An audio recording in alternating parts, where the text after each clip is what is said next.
Welcome to Natural Habitat Adventures Daily Dose of Nature. Today's presentation, Discover Yellowstone's Wolves and Winter Wonders, is brought to you by NatHab Expedition Leader Jake Richards. Jake earned a bachelor's degree in history from Castleton University and later completed a degree in environmental science from the Community College of Vermont after 9 years in manufacturing. He completed an intensive year-long graduate program at Teton Science School in Jackson Hole, Wyoming, where he developed expertise as a scientist, educator, and tracker in the greater Yellowstone ecosystem. Jake finished his master's degree at Utah State University, specializing in wildlife communication and social science to support conservation efforts for the critically endangered California condor in southern Utah. Jake, great to see you again. Thanks for being here. The show is yours. Take it away, my friend. Hey, thanks, Rob. So welcome, everybody. So this is a know before you go webinar. So if you're unfamiliar with this type of webinar, we're going to be kind of going through this itinerary, talking more about the logistics and the itinerary. I'll touch a little bit on some of the natural history of the area. But we're going to be focused mostly on kind of the questions that you might have if you've booked this trip, or maybe you're interested in booking this trip, but you wanted to learn a little bit more about, some of the details about what this trip entails. But let's get started. So Rob filled in a lot of the kind of details about my background. So originally from Vermont. In fact, I'm tuning in from Lyme, New Hampshire. And we do have some snow on the ground up here, so getting me pretty excited for the winter season and being out in Yellowstone, where there's usually some snow on the ground when we're out there.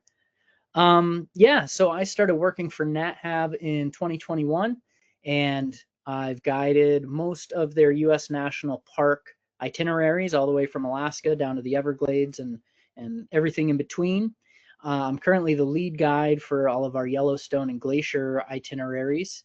And so I spend quite a bit of time in the greater Yellowstone ecosystem and in the Rocky Mountain corridor in general. I live in Logan, Utah, which is right up near the Idaho border. So the Rocky Mountains is, where I call home, where I live and work and play and spend most of my time. So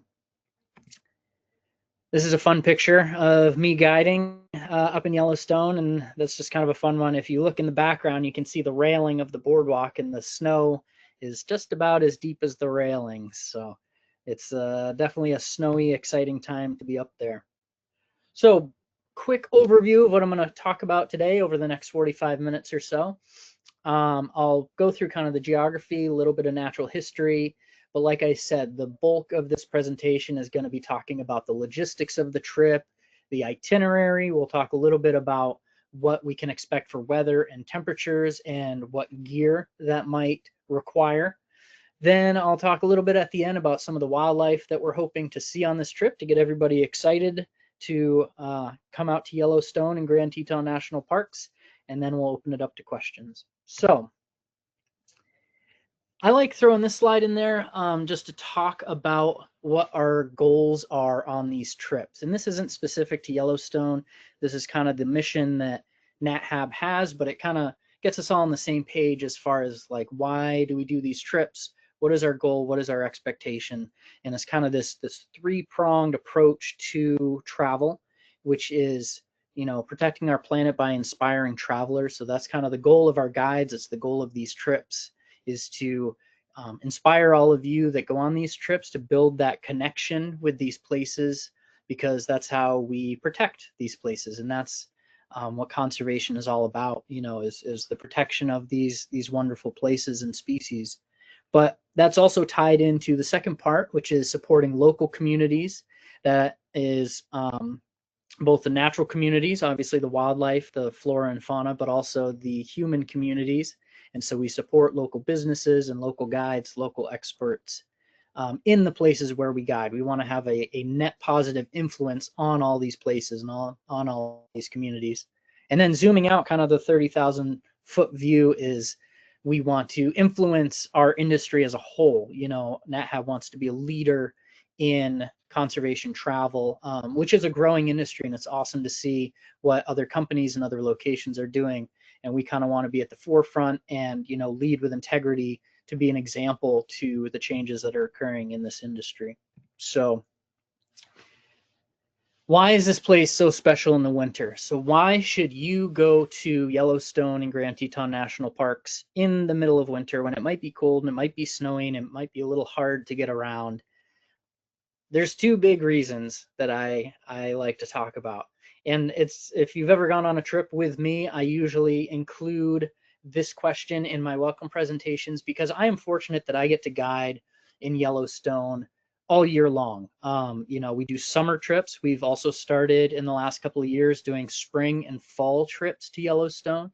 And so I get to see Yellowstone and work and guide in Yellowstone in all of the seasons. So I can answer this question for each season because it is different and it is fascinating and it's worth seeing it all throughout the year. So why is winter such a special time to be in Yellowstone?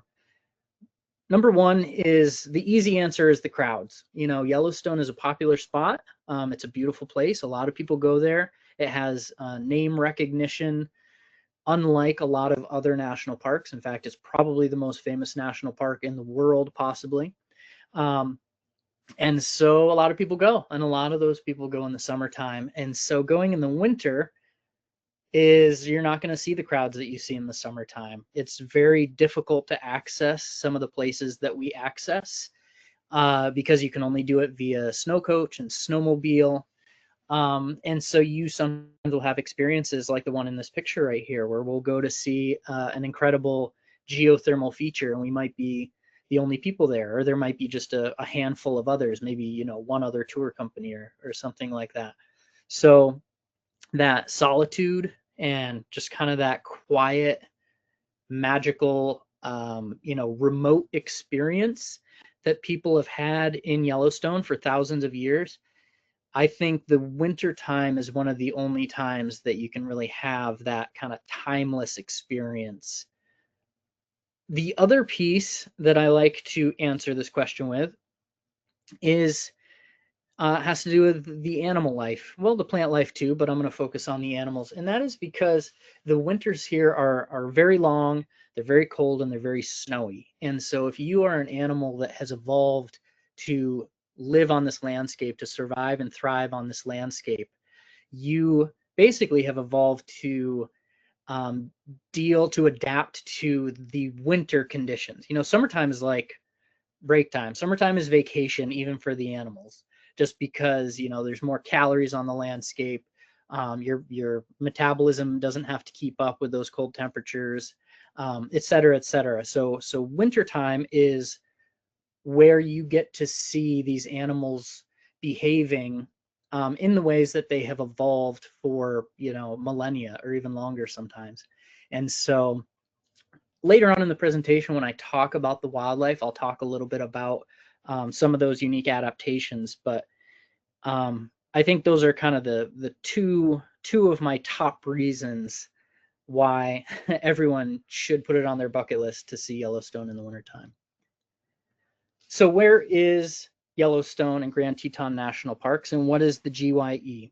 So this trip runs in two directions, either from Bozeman to Jackson or from Jackson to Bozeman. And regardless of which itinerary you book, they are mirror images of each other. So all of the things that I talk about throughout this presentation apply to both of those itineraries. So both of them go through Yellowstone and Grand Teton National Parks. And the GYE is the Greater Yellowstone Ecosystem. And that's a term that you'll hear throughout the area. You'll hear it throughout this presentation. And if you go on a trip, you'll hear it throughout the trip. Because as you can see, this map kind of has that pinkish purplish area. That is Grand Teton and Yellowstone National Parks. It is surrounded by national forest in the green. And then the larger kind of faint outline is the outline of the Greater Yellowstone Ecosystem. And so as you can imagine, you know, animals, plants, natural communities, they don't adhere to man-made borders like a national park or a national forest. And so we kind of have this collective term, the GYE, or the Greater Yellowstone Ecosystem, that refers to kind of this entire cohesive natural area. And as you can see from, I've overlaid the map of the trip, the itinerary of the trip, you can see that we stay within the Greater Yellowstone ecosystem throughout this entire trip. And so even in the places that are not inside the park, places like Jackson, like Bozeman, Paradise Valley, we will be traveling through areas where we will still have opportunities to see a lot of that wildlife, because again, the wildlife is not just in the national parks. So that when you hear that term GYE, it's kind of referring to that larger natural area that we are in throughout this entire trip. So like I said, one of the fascinating and kind of the amazing things about seeing Yellowstone in the wintertime is to see the adaptations of the animals. So you basically have three ways that animals have adapted to those long, cold, snowy winters, and that is hibernate, migrate, and tolerate. And obviously the animals that hibernate we will talk about, but we're not really going to see them in the wintertime. Those are like bears and some of the rodents, amphibians, etc. We don't really see them because they're sleeping, often underground and other places. The other two, however, migrate. You might think, well, the animals migrate out of the system, and so we don't see the migratory animals. Well, that's not entirely true, because some of the animals migrate within the Greater Yellowstone ecosystem. So we might look for them in different places on the winter trip than we do in the summertime. But some of those migrating animals we do have the opportunity to see, like the bighorn and the pronghorn. And even trumpeter swans will migrate from, the Arctic and subarctic areas down to Yellowstone. This is kind of they're snowbirds. They come down to the nice, cozy, warm Yellowstone area for wintertime, just because there's open water and food sources. So even the migratory animals, we do see quite a bit of them. But tolerate, that third one, is going to be kind of the one that we focus on, because again, there are animals that have adapted to tolerate these extreme conditions, and those are the ones that stick around year long, that we see kind of throughout the Greater Yellowstone ecosystem all winter long. So geothermals are a huge part of Yellowstone's history, geology. Also, it's, flora and fauna. The geothermal systems have a huge impact on the species that can survive and thrive in those areas. A lot of, the microorganisms are not found anywhere else on the planet. And so we do spend time on these trips checking out the geothermals, talking about them, how they work. Yellowstone was preserved as a national park for its geothermal features. A lot of people go to Yellowstone these days for the wildlife, but initially, when it was founded in 1872, it was primarily because the geothermals made this such a unique landscape, and they were just so incredible. And so we do spend time viewing them, talking about them. And so we go to some pretty iconic places like Mammoth Hot Springs in the top left, and of course Old Faithful down on the bottom left. So that's a big part of this trip as well. Now the activities on the trip. So this is kind of considered a low to moderate activity level trip, and that just means that we aren't going for extended hikes. So you come up to Glacier with me, we might do 3, 4, 5, even up to 10-mile hikes. Obviously they're all optional, but we can do a lot of hiking on some of those trips. Because of the conditions of Yellowstone, we don't get too far out into the backcountry. In fact, a lot of our hiking and walking is going to be on some of these boardwalk areas, around geothermal areas, but also, there are some forested hikes that we do as well. In addition to some of those walks and hikes, you can see we also, in the top right, we do a couple of snowcoach tours. And so Yellowstone is closed, the interior of Yellowstone is closed to vehicles, passenger vehicles, because it gets so snowy, they don't plow the roads. You can only travel through the center of the park either on a snowmobile or on a snowcoach. And so we do two different snow coach tours. One's kind of a shorter one that kind of gets us from point A to point B, but we also do spend a day kind of exploring the interior of the park on a snow coach, because again, that's basically the only way to see some of those places. Bottom left there, that's Dan Hartman. He's a friend of Nat Hab. He's a local photographer and videographer. And so we have a couple of local experts, including Dan, that we visit with just to hear some stories and learn a little bit more about the place and some of their experiences living in these areas and working with the wildlife here. You know, Dan's been here since the late 80s, so he's got some great stories, and so that's one of the other activities that we'll do throughout the trip. And we have a couple of different speakers that we draw on these trips. Top left there is the sleigh ride on the elk refuge. That's down near Jackson, Wyoming, on the southern end of the trip. And the elk refuge is a really fascinating place. It's the winter feeding area where, you know, thousands of elk congregate in the wintertime, and they've grown used to these horses and these sleighs. So we do a sleigh ride out, and we usually can get quite close to the elk and learn a lot from their expert guides, their sleigh drivers that teach us about elk biology and management. And that's kind of another highlight of the trip, is that experience. So our accommodations, depending on which trip you take, actually, it doesn't matter which direction you go in. We start the trip outside of the park, but then we spend several nights inside the boundaries of Yellowstone. So if we start in Jackson, we'll spend a couple of nights at the Rockwell Inn there on the left. That will allow us to explore the Jackson Hole area. But then when we make our way up into Yellowstone on day 3, we'll spend a night right outside Old Faithful at the Snow Lodge, and then we'll make our way up to the Mammoth Hotel, which again is inside the boundaries of Yellowstone National Park, and we'll stay there for a couple nights. That allows us access to explore the northern range of the park looking for wildlife. Then we'll end our trip in Bozeman, again if we're going south to north, at the Armory Hotel, which I have a photo of later on in the presentation. So we have kind of a good mix of outside the park, more amenities. We usually will use outside restaurants. And then inside the park, you know, some of these are historic lodges. So sometimes the amenities, you know, might not be a 5-star hotel, but the priority for us is the location. It gives us access to the incredible areas that we want to be, that we want to look for wildlife. And again, part of the history and the atmosphere, you know, is a big part of the experience for people, especially in the wintertime. So our vehicles, we basically have 2 types of vehicles on this trip.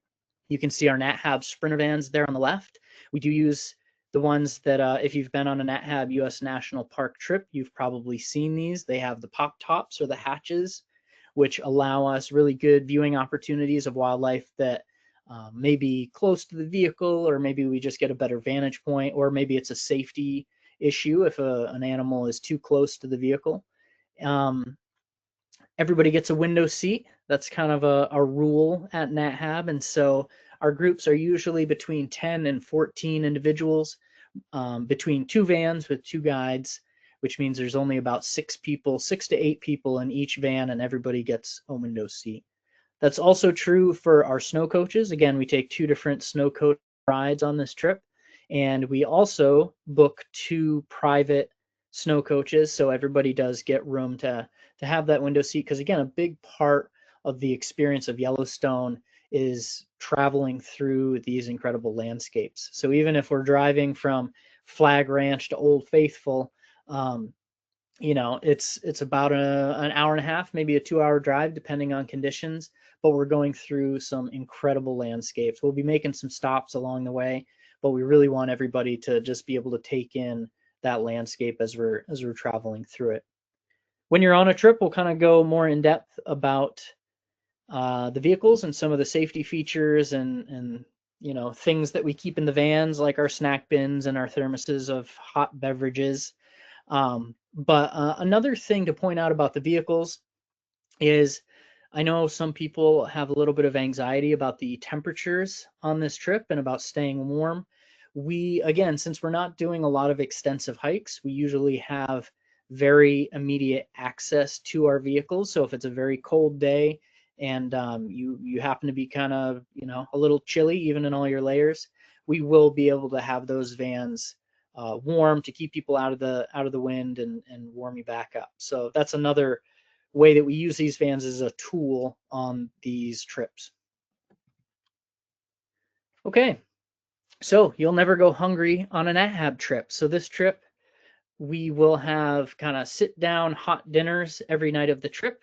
Again, we're not staying out in the cold overnight or anything like that. So we will get back to a hotel or a restaurant to warm up in the evenings. But in the middle of the day, we often do field meals. And that's true for a lot of our US National Park trips. And that's just a way to maximize those daylight hours when we're out looking for wildlife. And so we will do field meals even out on a cold, snowy day. So that's just something to be aware of. Another thing too is we get all of your dietary restrictions and preferences ahead of time, and that helps us facilitate those things ahead of time. And so we just want to make sure that everybody's communicating with the office before a trip starts about those dietary needs. That way the office can let your guides know, and we can make sure that that trip runs smoothly for you as well, especially when we kind of get out into Yellowstone, where, you know, access to grocery stores and other amenities might be a little limited. It's really great for us to get that information ahead of time. So, but we do promise you'll never go hungry on an AHAB trip. So this is something I want to bring up. So physical ability. So even though this is considered a low activity trip, that means we don't have long extended, you know, grueling hikes or anything like that. I just want to bring this up that the conditions, the climate, etc., of this trip can be a little challenging for people. Because keep in mind, even though we're not hiking very far or climbing up any mountains, it will be cold outside. Sometimes we might be walking through snow. And again, sometimes that's, you know, if we see an animal like down in the bushes somewhere, we might want to like walk through a snowbank to try to get a different vantage point of it. So sometimes we are walking through snow. Again, all of this is optional. Going back to the vehicle slide, if you want to stay near the vehicles and stay warm, that's totally fine. We're not going to like force anybody to do anything they're not comfortable with. But yeah, it can be cold. We can be walking through snow. You'll probably be layered up, you know, which can make your body feel kind of heavy and not as flexible, which makes every movement just a little bit more work. We are at high elevations on this trip, usually around 4,000 to 8,000 feet in elevation throughout the course of the itinerary. And again, things can be kind of slippery, especially getting in and out of the vans. You know, we want to be real slow and deliberate, just because of the conditions of winter in Yellowstone. And so I just want to make sure everyone's aware of that, that even though we're not, you know, racking up the miles as far as hiking goes, there can be some physical exertion that people aren't expecting, just because of the nature of being in this place in the wintertime. Okay, so I'm going to take a few minutes to kind of give an overview of the itinerary. Like I mentioned before, we run these trips in two directions, either starting in Jackson, traveling north to Bozeman over 7 days, or just the exact opposite, a mirror image where we start in Bozeman and we take 7 days to travel down to Jackson. I'm only going to go through one of those itineraries, starting in Jackson, because again, they are all of the same activities, just in reverse. So day one, you arrive in Jackson, so Jackson Hole Airport. There will be a guide or an AHAB staff member there picking you up. We will take you to the hotel. Probably at some point that afternoon, we will want to get you outfitted with winter boots and a parka, or if you brought your own, we just want to like get eyes on that gear to make sure that you are going to be safe and warm and comfortable throughout the course of the trip. So we try to get that all squared away on day one before we have our welcome dinner. Our welcome dinner is done just a couple of blocks away from the hotel, and all of the details of when and where to meet will be in a welcome letter when you get checked in to your hotel. One more thing, I know some people travel a day or two early to the location, and I do recommend that. Jackson's a fun little town. There's a lot to do and see, so if that's something you're interested in, I do recommend doing that. And if you do, you'll have to take care of that transportation from the airport to the hotel on your own if you come in before day one. The hotel Rockwell, the Rockwell Inn, they do have a free shuttle. You just call them when you arrive, and they will come pick you up and bring you to the hotel. But just so you know, if you come in before day one, just make sure you take care of that on your own. If you come in on day one, we'll see you at the airport. All right. We'll be staying at the Rockwell Inn that night before day two. And day two, we're going to get up, have a little breakfast, and we're going to do a morning wildlife safari. So we're going to spend that morning in our vans, kind of touring around Jackson Hole. Your guides will know some locations to check out to look for wildlife in the area. And we're just going to spend that morning looking for animals. About midday, we're going to head to the National Museum of Wildlife Art because they have a great restaurant inside the museum where we'll eat lunch. And then after lunch, we'll do a docent tour, a private docent tour. It takes about an hour, hour and a half.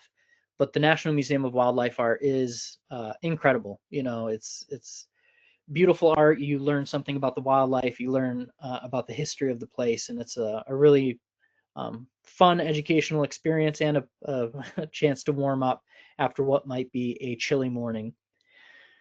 After our time at the museum, we'll do that sleigh ride through the National Elk Refuge. And this slide in the background was taken from that sleigh ride. So this is kind of one of the views that we will get if it's a clear day, if the clouds cooperate. But we'll go look for elk, and there might be some other critters like eagles or coyotes out on the elk refuge. And that will be our afternoon and kind of cap our day before we head back to the hotel. And then we'll have a group dinner that night. Okay, day three. We'll get up the next day. We'll do a little bit more exploring of Jackson Hole in the morning. We'll look for some more wildlife. And then we're going to make our way to the south entrance of Yellowstone right around midday. And that's where we're going to pick up our first snow coach. So that first snow coach ride, we're going to take from the south entrance of Yellowstone to Old Faithful. And we'll make some stops along the way, do some exploring of the southern section of Yellowstone. But our goal that day is to get to the Old Faithful area so we can see Old Faithful and some of the other geothermal features in that area.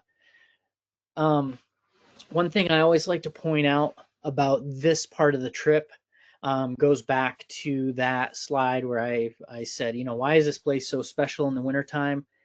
A big part of it is going to be the solitude that you can experience in Yellowstone when that sometimes is a hard thing to find at other times of the year. And this is going to be a great example of one of those opportunities where if you were to go out to Old Faithful, you know, after dinner or maybe, you know, first thing the next morning, there is a chance you could have the place to yourself, or maybe there's a few other people out there in the evening or in the morning.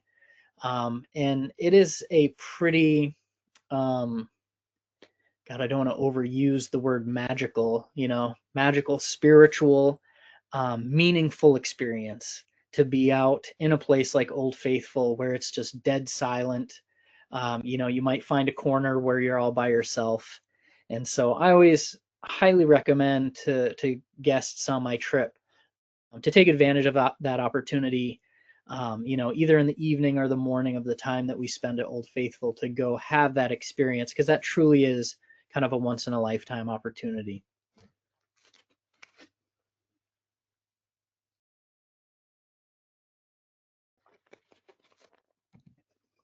Okay. Day four, this is going to be our big snow coach day. So we'll spend a little bit of time in the morning at Old Faithful. If anybody's interested in snowshoeing, I've taken quite a few guests snowshoeing in the Old Faithful area before we get going this morning. So if that's something that you'd like to do, just let your guides know at the beginning of the trip, and we'll find an opportunity to do some snowshoeing at some point during the trip. We kind of have a few different windows where we can do that, one of which is the morning of day four. But then we'll hop on our snow coach, and we basically have two snow coaches kind of at our disposal. And so your guides will be talking to those snow coach drivers and dictating the route that we want to take, the places that we want to check out, mostly based on where wildlife has been seen recently. Guides kind of all have their own networks, and we have different resources where we kind of keep tabs on where wildlife is being spotted in the area. And so we'll use that information to kind of dictate to our snow coach drivers, what are the best places for us to check out on this day, where we have them for basically the whole day. One spot that we often go to is, if conditions allow, because it's quite a ways to get there, is the Grand Canyon of the Yellowstone, which is in this photo on the slide here. After we make some stops and see some geothermals and some wildlife and some beautiful landscapes, we'll make our way up to Mammoth Hot Springs, where we'll spend 2 nights at the Mammoth Hotel. So after an evening at the Mammoth Hotel, we'll get up the following morning, and we're going to head into the Lamar Valley looking for wildlife. The Lamar Valley is one of the best places to look for large mammal species of North America. Wolves is definitely going to be on our list. And so this is the day that we will, again, be using all of those resources I mentioned, those local networks, those friends and colleagues, and, different resources to try to locate wolves and other wildlife. So we're going to be spending the whole day kind of out in the field with a little bit of time in the afternoon with Dan Hartman, where he invites us into his home. We'll spend an hour and a half hearing some of his stories, asking some questions, and then we're going to make our way back to the Mammoth Hotel, where we spend a second night. The next day, the goal is to make our way north into Bozeman, but we're going to obviously maximize that day by spending a little bit of time checking out the Mammoth Hot Springs Travertine Terraces, which again is another beautiful geothermal feature.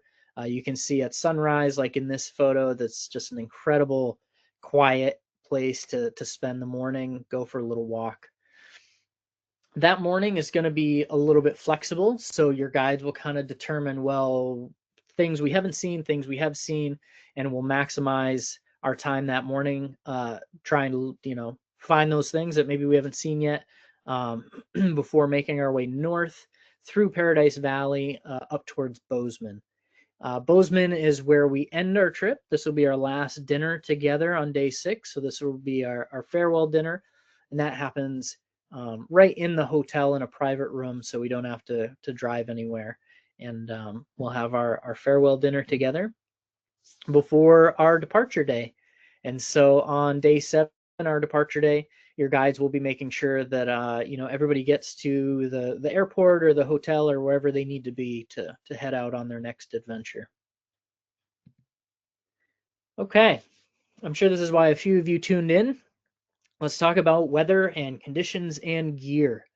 So I just looked this up a couple of days ago and updated average January temperatures for some of the locations where we go on this trip, January being generally the coldest month on average. And so you can see those average highs are, in the high 20s or so. And then the average lows are going to be basically down in the single digits. And so, like I say at the bottom of the slide there, below 0 temperatures are not uncommon.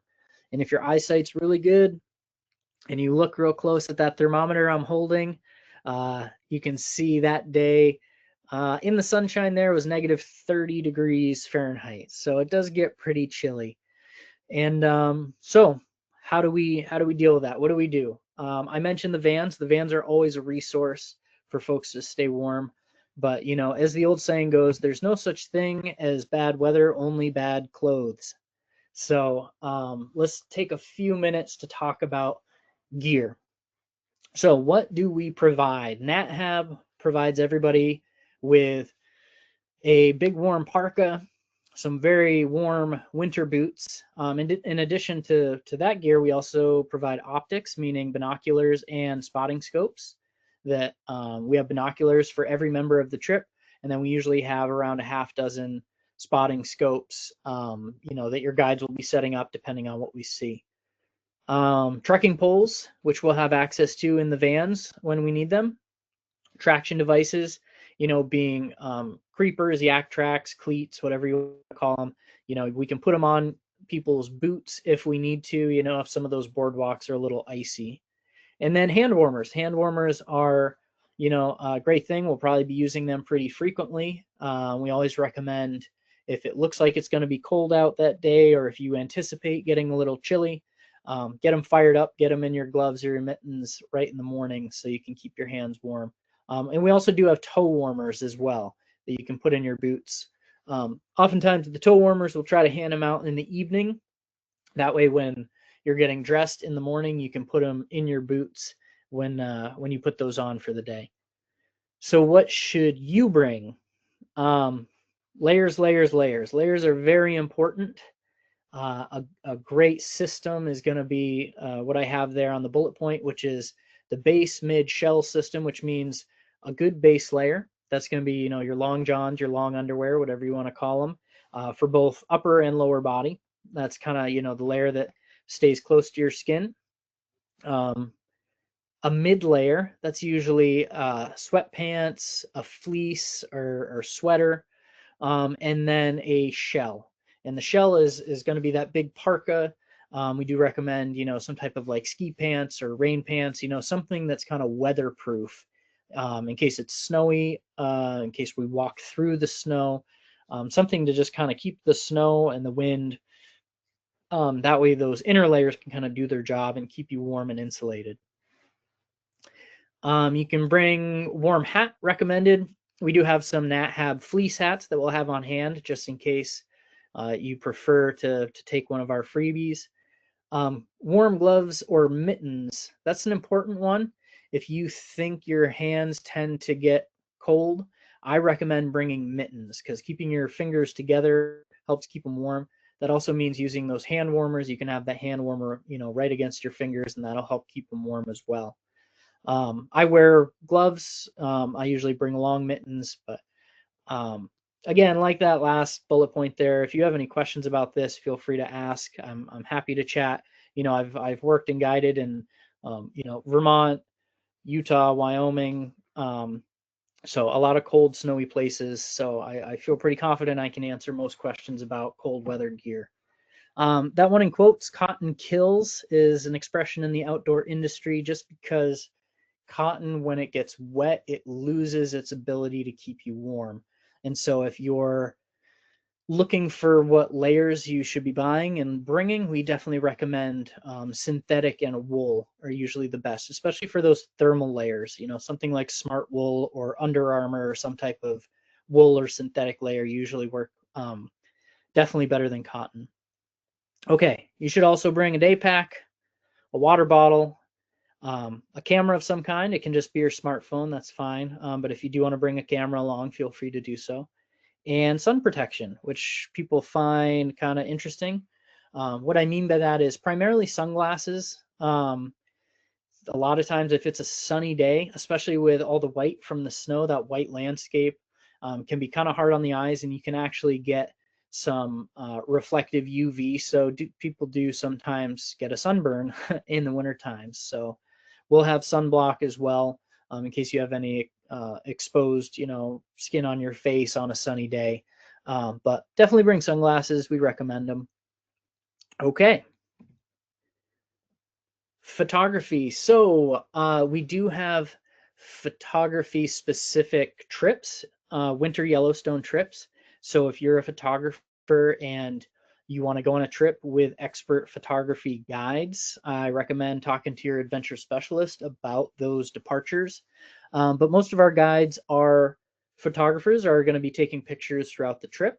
It's not going to be a, you know, priority on the trip, but it's something that is very enjoyable, and we do see some really incredible landscapes and wildlife and other things. So I bring a wildlife lens, you know, kind of a zoom lens, like the one on the left, but I also like to bring a portrait or a landscape lens because we do have opportunities for some really beautiful landscapes like the waterfall on the right.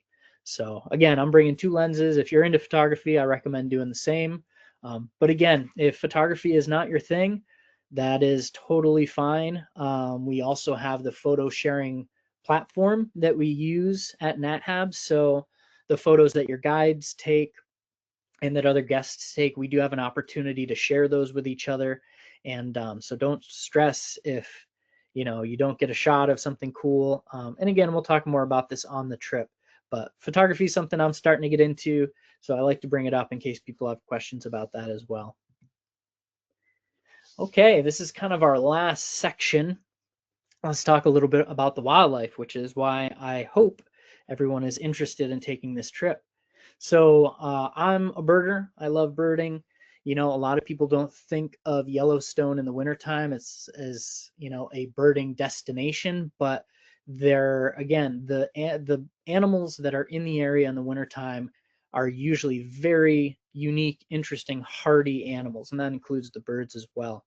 And so I'll be looking for birds. If you are a birder and you're on one of my trips, we'll probably get along just fine. And so the bird species are, part of the wildlife that we'll be looking for on this trip. A couple of the critters that we like to look for are bighorn on the left, pronghorn on the right. They both have horn in their names because they do both have horns, but obviously, as you can see from these photos, very, very different horns, and they're kind of fascinating for different reasons. These are both animals that have interesting migrations, and so pronghorn, which are sometimes called antelope, we don't see them on every trip, and that's because they do have a migrating pattern that sometimes they will go farther to the east or farther south, basically to escape the snow. They're not very tolerant of deep snow, and so if the snow starts to pile up, they get out of town. So that's an animal that we don't always see, but we like to look for just because it's kind of a fascinating character on the landscape. Bighorn sheep, again, has some really interesting adaptations, and that's one of the animals we'll be looking for. So the deer family includes a few different species. The mule deer on the left is one of the more common ones. There are white-tailed deer in the area that we'll be looking for.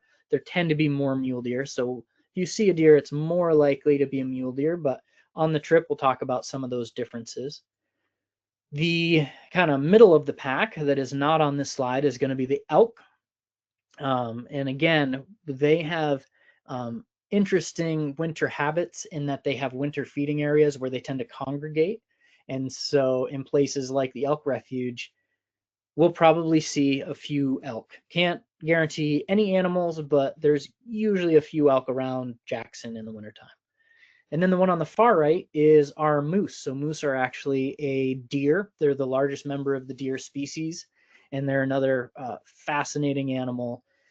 Kind of like I mentioned before, a lot of their physiological features, like their long legs, are an adaptation for winter.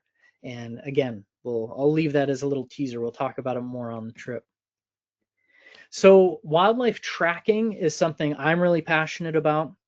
It's something I do often in my free time. And one of the reasons why I get super excited about Yellowstone in the winter is because there are some animals that you almost never see, including the tracks on the left and right are two feline tracks, which you don't see wild felines very often at all. They're nocturnal, they're stealthy, they know how to hide. We almost never see felines, but they are in the area. And so seeing a bobcat track like the one on the left or a mountain lion track like the one on the right, for me is just super exciting just to see the presence of these animals.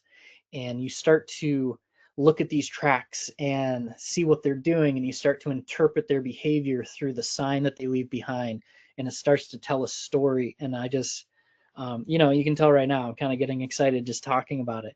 Like it is a fascinating way to study the landscape of a place like Yellowstone, because even when you don't see the animals, seeing the evidence of them and just seeing those stories on the landscape just adds another layer of depth to this place.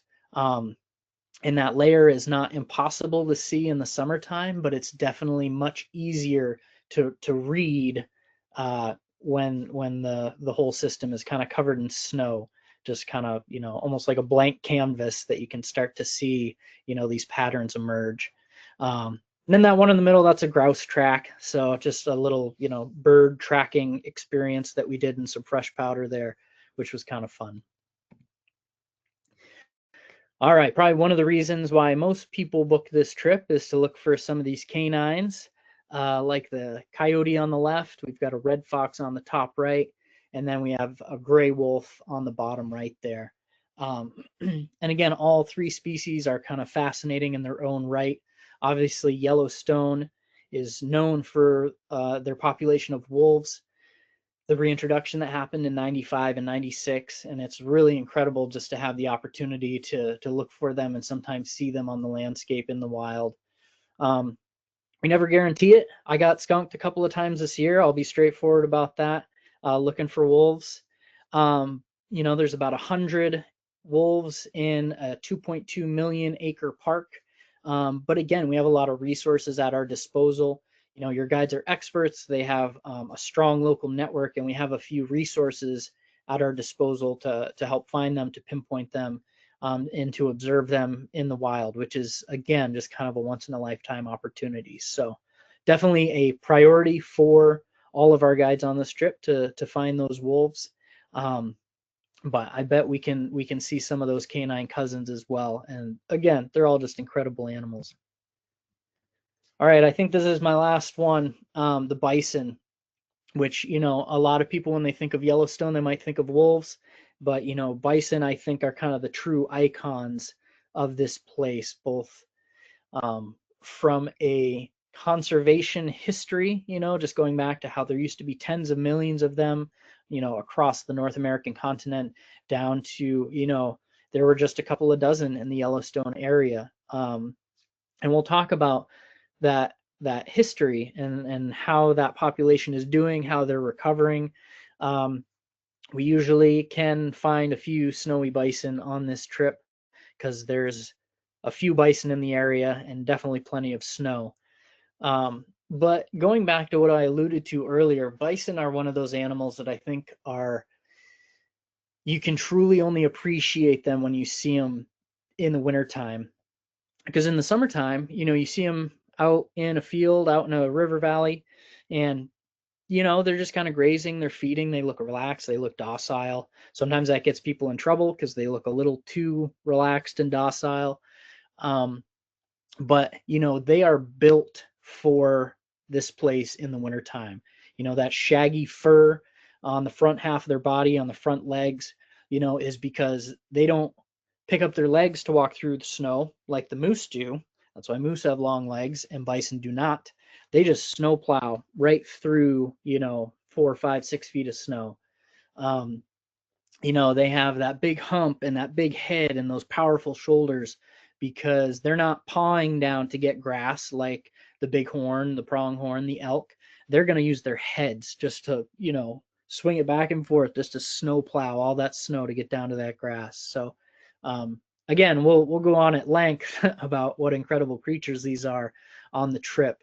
But the reason I end with this is just because winter in Yellowstone is just an incredibly fascinating, magical place. And, seeing animals doing what they were built to do is just a really incredible experience. So I am going to open it up to questions. What do we got, Rob? All right. Thank you so much, Jake.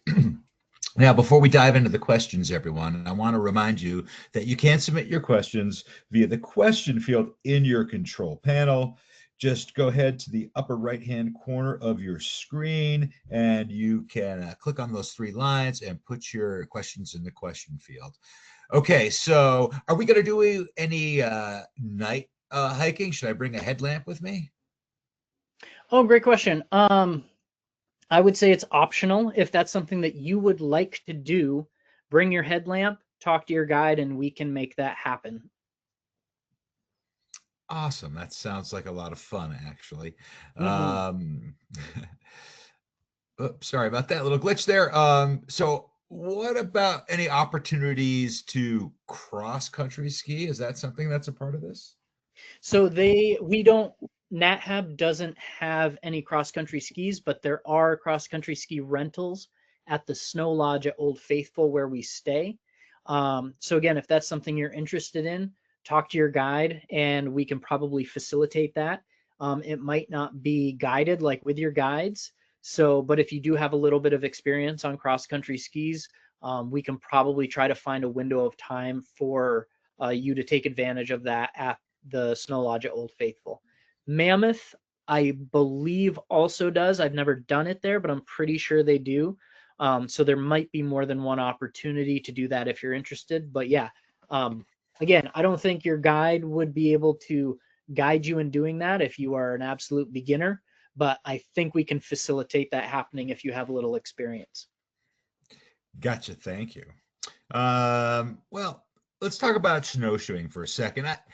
Something I'd love to do, but I've never done it before. I don't have any experience. Is that going to matter? Can I still be able to do it?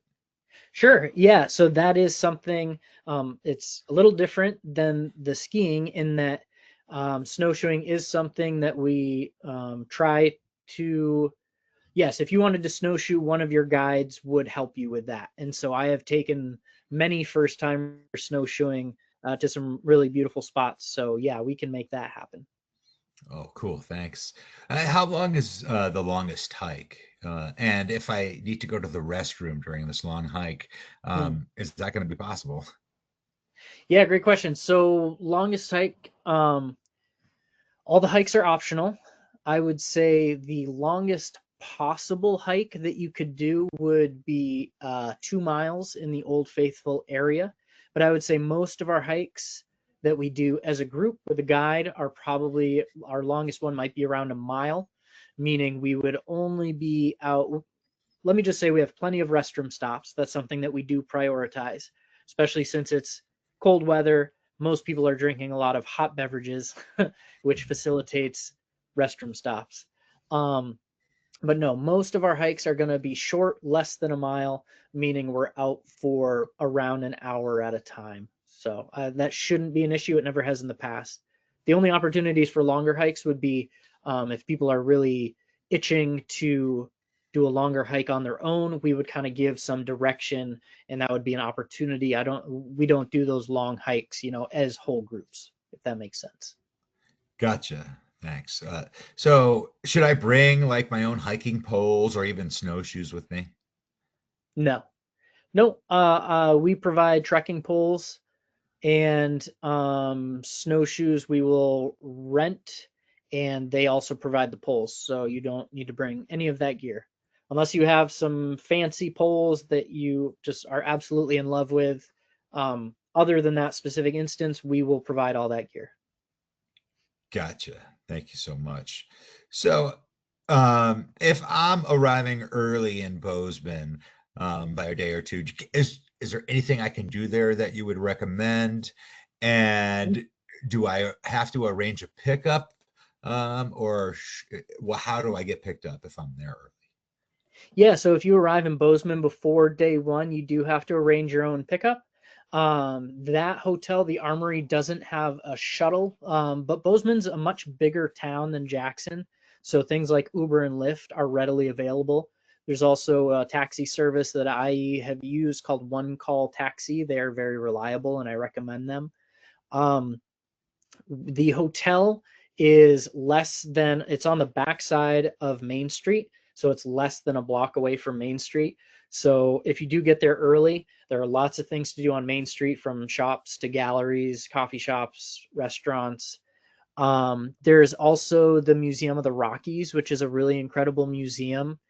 That's about a mile and a half to 2 miles away, so it's either a long walk or a short Uber ride.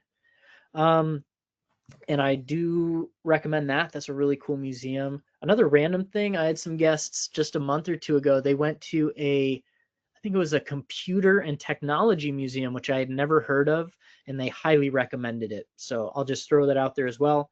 Can't vouch for it myself, but they were very impressed by it. So yeah, there's plenty to do in Bozeman if you get there early. Oh, cool. Thanks for that.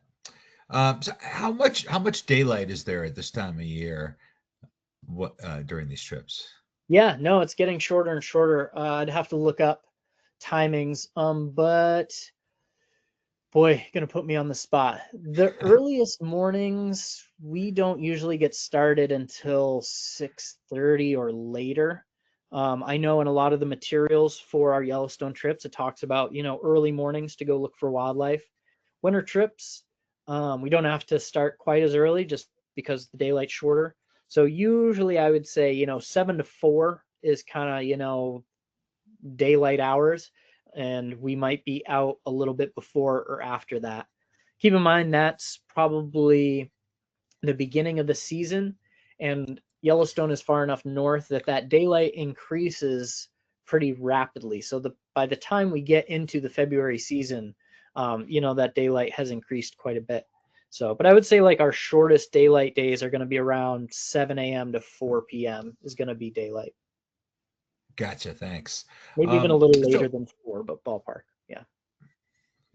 gotcha. We'll bring our hand warmers if we need them, right? Right.